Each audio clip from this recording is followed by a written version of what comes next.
Hello students, तो आज हम स्टैटिस्टिक का पेपर डिस्कस करेंगे। इसमें से मुझे 2 क्वेश्चन नहीं आते। If any one of you knows the answer then please आप कमेंट बॉक्स में लिख दीजिएगा। तो क्वेश्चन नंबर फर्स्ट हम देखें तो कहता है the classical properties measured in the term हो, तो option B is the correct answer, ratio. ठीक है, जो सेकंड का आंसर था if A and B are true events such that A B and A B bar two mutually exclusive and exhaustive event, तो इसका जो आंसर था वो ऑप्शन ए था। ठीक है, और क्वेश्चन नंबर 3 का आंसर था 3/4। क्वेश्चन नंबर 4 था x is a random variable with a mean x bar then the expression. ठीक है, ये क्या होता है, देखो ये वेरिएंस भी होता है और सेकंड सेंट्रल मूवमेंट भी होता है, तो option C is correct answer both A and B.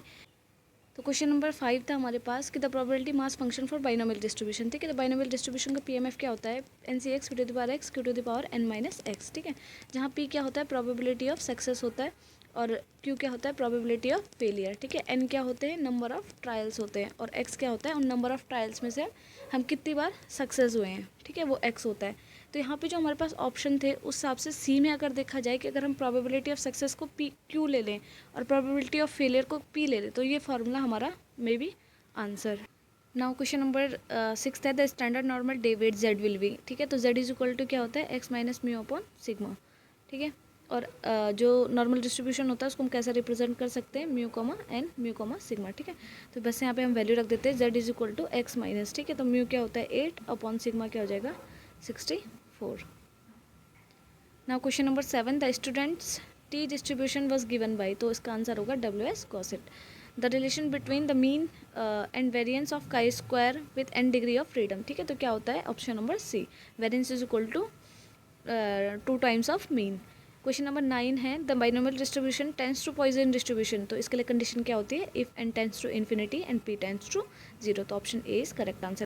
So question number 11 the statistic chi-square with usual notation in the case of conjugacy table of order m cross p is given by the formula option A। ठीक है, for the sample of an individual formula for the coefficient of contingency, तो क्या हो जाएगा option C. Question number 13 is the term regression was introduced by. ठीक है, तो R F sir ने तो जेड टेस्ट इंट्रोड्यूस किया था, काल पी एस सर ने काई स्क्वायर टेस्ट, तो सर फ्रांसिस गैल्टन इसका करेक्ट आंसर है।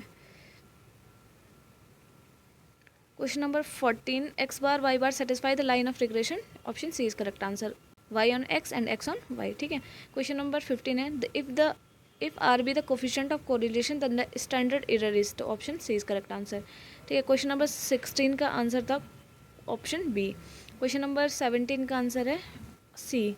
ठीक है, क्वेश्चन नंबर 18 है the following results are given by. ठीक है, तो इसको आप सॉल्व करते तो देखो क्वेश्चन नंबर 18 का जो मैंने सोल्यूशन है यहाँ पे क्या हुआ है आप देख सकते हैं इसको। ठीक है, तो यहाँ पे क्योंकि मैंने अप्रॉक्स वैल्यू ली है अंडर रूट्स की, तो ये आंसर आ रहा है, तो ये ऑप्शन बी से मैच कर रहा है। वैल्यूज पॉइंट में ऊपर नीचे हो रखी है क्योंकि हमने अप्रॉक्स में वैल्यू ली है, तो इसका ऑप्शन बी इज आंसर। ठीक है, question number 19 I don't know. Question number 20 है the rank of the correlation is given by the formula. ठीक है, तो इसका फार्मूला होता है रैंक ऑफ कोरिलेशन का 1 minus 6 summation D square upon N N square minus 1। ठीक है, जो ऑप्शन में नहीं था, तो option D is correct answer. ठीक है, सो क्वेश्चन नंबर 21 था the second constant mu two dash for the Poisson distribution about the origin is. ठीक है, तो यानी कि हमें mu two dash expectation of x square निकालना था। ठीक है, और वेरिएंस का फॉर्मूला क्या होता है हमारे पास, एक्स माइनस एक्स बार का square is equal to expected value of x square minus expected value of x का होल स्क्वायर। ठीक है, अब हम पॉइजन डिस्ट्रीब्यूशन के लिए जानते हैं कि जो हमारा मीन होता है यानी कि एक्सपेक्टेड वैल्यू ऑफ एक्स, ठीक है, ये और जो वेरिएंस होता है इनकी वैल्यू क्या होती है, सेम होती है। ठीक है, तो हम इसकी जगह भी लिख लेते हैं m is equal to E expected value of x square minus यहाँ पे एक्सपेक्टेड वैल्यू ऑफ एक्स का स्क्वायर यानी कि एम स्क्वायर, तो M square left hand side आएगा तो क्या हो जाएगा एम स्क्वायर प्लस एम, यानी कि option C is correct answer. So question number 22 is if x is a random variable then expected value of E to the power T x is known as. ठीक है, तो इसको M x T से भी दिखाते हैं और ये क्या होता है मोमेंट जनरेटिंग फंक्शन होता है। ठीक है, क्वेश्चन नंबर 23 था, इसका ऑप्शन होगा डी। ठीक है, क्वेश्चन नंबर 24 है the standard form of the normal curve, तो मीन हमारा 1 हो जाएगा, तो option C is correct answer. ठीक है, क्वेश्चन नंबर 25 था, इसका है ऑप्शन बी करेक्ट आंसर। ठीक है, क्वेश्चन नंबर 26 का option D correct answer. So question number 27 is the covariance of to independent variate is, तो क्या होता है 0।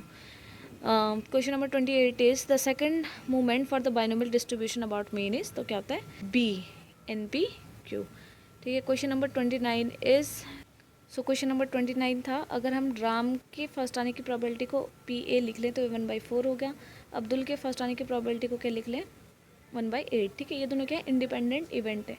तो इधर राम आए या फिर अब्दुल फर्स्ट आए, तो A यूनियन B हमें निकालना था। तो क्या हो जाएगा, PA + PB। तो आंसर क्या हो जाएगा, 3/8। ठीक। So question number 30 is the shape of chi square distribution curve for काई स्क्वायर विद DF 1 और 2। ठीक है, तो इसका ग्राफ कैसा होता है, देखो अगर 1 और 2 के लिए अगर हम काई स्क्वायर डिस्ट्रीब्यूशन का कर्व ड्रॉ करें तो वो कुछ ऐसा जाता है, तो यानी कि J शेप जाता है। ठीक है, अगर 3 होता तो फिर वो बेल शेप हो जाता।